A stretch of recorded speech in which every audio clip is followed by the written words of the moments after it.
আসসালামু আলাইকুম।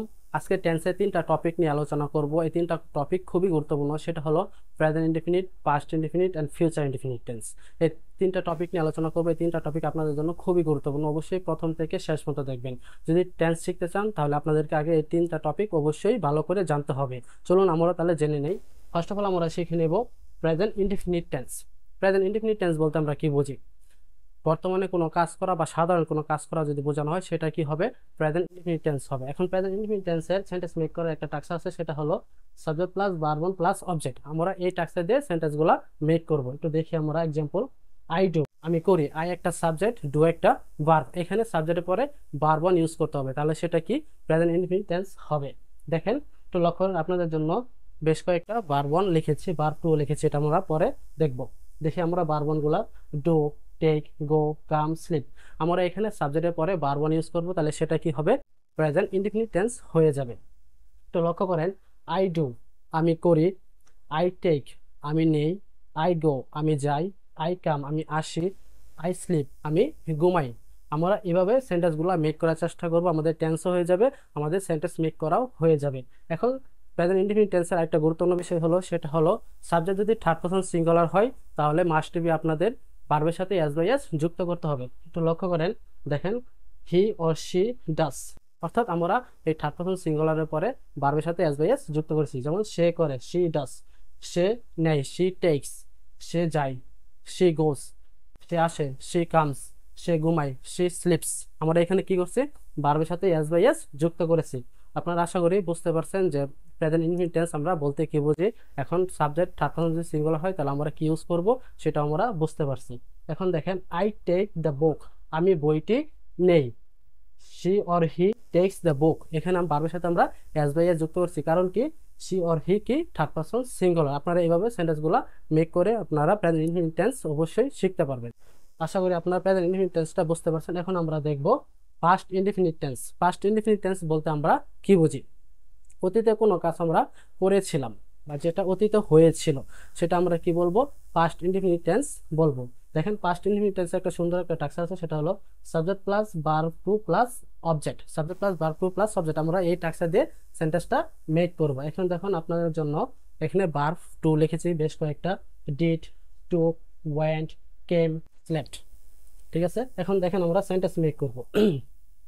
I did, আমি করেছিলাম। এখানে আমরা সাবজেক্টের পরে জাস্ট খালি ভার্ব টু বসাবো, তাহলে সেটা কি হবে? পাস্ট ইনডেফিনিট টেন্স হয়ে যাবে। যেমন আই ডিড, আমি করেছিলাম। আই টুক, আমি নিয়েছিলাম। আই ওয়েন্ট, আমি গিয়েছিলাম। আই কেম, আমি এসেছিলাম। আই স্লেপ্ট, আমি ঘুমিয়েছিলাম। আপনারা জাস্ট এভাবে সাবজেক্টের পরে ভার্ব টু ইউজ করে পাস্ট টেন্স মেক করতে পারবেন। আশা করি বুঝতে পারছেন। এখন যদি আমরা সাবজেক্ট চেঞ্জ করে যদি বলার চেষ্টা করি, শি অর হি ডিড, সে করেছিল। শি টুক, সে নিয়েছিল। শি ওয়েন্ট, সে গিয়েছিল। শি কেম, সে এসেছিল।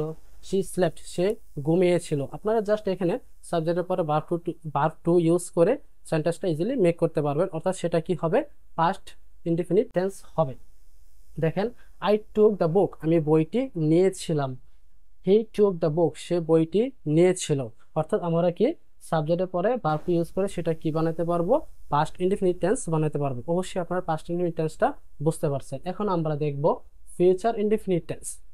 ফিউচার ইনডেফিনিট টেন্স বলতে আমরা কি বুঝি?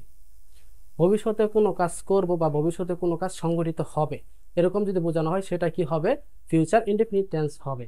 আশা করি আপনারা বুঝতে পারছেন। এখন দেখেন, ফিউচার ইনডেফিনিট টেন্সে একটা সুন্দর একটা টাক্সার আছে, সেটা হলো subject plus shell will plus verb plus object. এই টাক্সার দিয়ে আমরা সেন্টেন্সগুলা মেক করব। যেমন আই উইল ডু, আমি করব। আই উইল ডু, আমি করব। এখানে উইলের পরে আমরা কি ইউজ করব? ভার্ব ইউজ করব। দেখেন, আপনাদের জন্য ভার্ব লিখেছি। আই উইল ডু, আমি করব। আই উইল টেক, আমি নেব। আই উইল গো, আমি যাব। আই উইল কাম, আমি আসব। আই উইল স্লিপ, আমি ঘুমাবো। অর্থাৎ ভবিষ্যতে যে কাজটা সংঘটিত হবে সেটা কি হবে? ফিউচার ইনডেফিনিট টেন্স হবে। এখন ফিউচার ইনডেফিনিট টেন্স চেনার উপায় হলো কি? শেল উইল থাকবে, তারপরে থাকবে ভার্ব ওয়ান। আশা করি আপনারা চিনতে পারবেন। এখন দেখি আমরা সাবজেক্ট চেঞ্জ করে, she or he will do, সে করবে। এখন যদি আমরা এখানে ভার্ব ইউজ করি তাহলে আমাদের কি হবে? সেটা কি? ফিউচার ইনডেফিনিট টেন্স হবে। কারণ কি? উইলের পরে আমরা কি ইউজ করব? ভার্ব ইউজ করব। তাহলে সেটা কি হবে? ফিউচার ইনডেফিনিট টেন্স হবে। I will take the book, আমি বইটি নেব। এখন আমরা ভার্ব চেঞ্জ করে যদি বলি I will take the book, আমরা বইটি নিব। I will do the work, আপনারা এখানে সাবজেক্টও চেঞ্জ করতে পারবেন, আবার অবজেক্টও চেঞ্জ করতে পারবেন easily. I will do the work, আমি কাজটি করব। অ্যান্ড আই উইল কাম, আমি আসব। আই উইল স্লিপ, আমি ঘুমাবো।